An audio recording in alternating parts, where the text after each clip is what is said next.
Jimmy Black with Music on 11. I'm here with Ted and Chad from American Head Charge. We're here in Tulsa, Oklahoma, at Kane's Ballroom. Now, you guys are touring with Cold Chamber right now. How many days in the tour are you guys? 6 weeks. 6 weeks into the tour? Oh no! No, into the tour. We're a week or so. Week and a half or something like that. Pretty early. It's turning into every day's Thursday. So now the big question is, you guys just finished up the new album, correct? We're getting mixes back right now. Mixes back right now. Now you guys did an Indiegogo campaign for that. How'd that go for you guys? Like, better than expected. Yeah.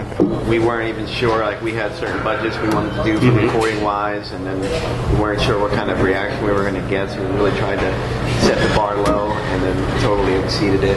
I saw that you guys hit bigger than what you were asking for, which is great. Yep. And it almost seems like that's the new way of doing an album now. I mean, it's a lot of people are really looking into those campaign sites, and they seem to be working out fairly well. You know, some do it a little bit better than others. Yeah. No, we saw some bad videos, and we saw some good videos. Yeah. So, what the recording process, the writing process, what was the difference between that and the way that things were done before? I mean, how did you guys go into it? This was definitely different. Obviously, I mean, we haven't made a record in a studio since 2005. Really, yeah. The Feeding, like in a proper, where a label dumps a bunch of money on you and they set you up in a nice place with everything set up and prepared to go correctly. This was a lot more. It was a lot more do-it-yourself, with the help of like 50,000 people.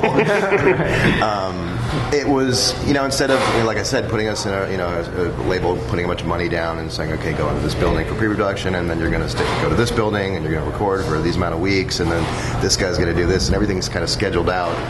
This was a lot more kind of piecemeal, and it was a lot of where are we going to stay in Kentucky? Up until the last minute, we didn't know. We had the studio booked. We didn't know we couldn't find a place to live.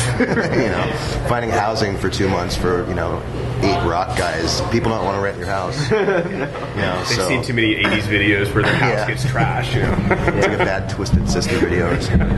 But it was pieced together more like that. I mean, we did spend 2 months in Kentucky. We did pre-production. We did basic tracking. Started overdubs. We've done overdubs in Minneapolis. We've done overdubs in California. We've done little things, little tiny things, on this tour when we first started. But we have our own Pro Tools rig now, and so it's a lot easier to kind of send stuff back and forth with Dave Fortman to get mixes together, because we could do a lot of prep work on our end. So how is it working with him? He's a fucking nut, man. He's awesome. He's a burst of energy. Like when he's in the room, like the vibe changes. It's cool, and in a good way, in a real positive. If you let him go, he'll just keep. You'll be laughing for like an hour and a half. We had a blast with him. He's just so upbeat and full of energy.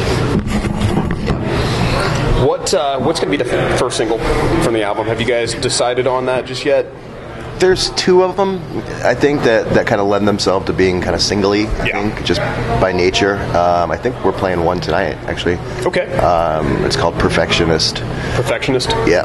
And there's another one called Antidote, or The Antidote, that's probably a close runner-up, if not the other kind of single. Yeah. But I mean, just like every other Head Charge record, it goes all over the map. I mean, there's an 8-minute, like 85 beat per minute song, and there's some barn burners, and I'm hearing a lot of push for "Let All the World Believe" too. It's pretty heavy, it's a super heavy tune. We've been playing that one live, on the last couple tours. I mean, like I said, we're still getting mixes back, so jury's out as far as, kind of where everything stands. Now, are you guys going to do a video? I know that some bands feel that it's necessary. Other bands have like, who watches these anyway? There's kind of 2 different sides of that.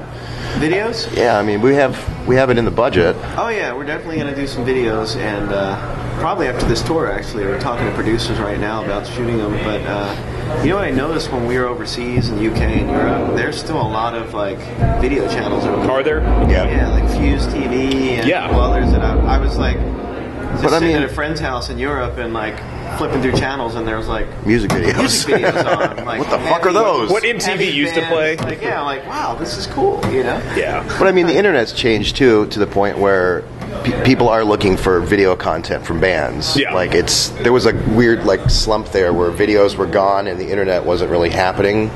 You know, where I think there might have been a period where making a video for a band that's not super well known might not have been a great place to spend your money. Yeah. But on top of that, with the internet and the advent of cameras that can do things that 10 years ago it cost 15 times that much to get that kind of camera. Yeah, we're definitely gonna be making a couple. Cool. Any idea of when the record's gonna be released? Do you guys have a date? It's looking like July 31st right now. July 31st. That's the target date. Target date. Yeah. And you guys are going to be touring for another 6 weeks? You said, right? About 6 weeks. Yep. And then we go home for a month, and then we go back to the UK with Cold Chamber. Okay. And we'll meet up with Soil over there, and I think Dope is on that tour. Dope's on the UK leg, and then we do Europe with Cold Chamber and Soil also. Yeah. Awesome. Okay. Well, anything else you want to tell your fans out there? Tango Umbrella, just get it when it comes out, July 31st, 2015. Go to our website, buy it, preferably. If not, iTunes, and it'll be in record stores and stuff like that. If you guys even know what those are, so record store day is. That's true. Yeah. All right. Well, I appreciate you guys' time. No worries. Thank you very much. Thanks, man. Keep it turned up to 11. The dog, so you think you got it.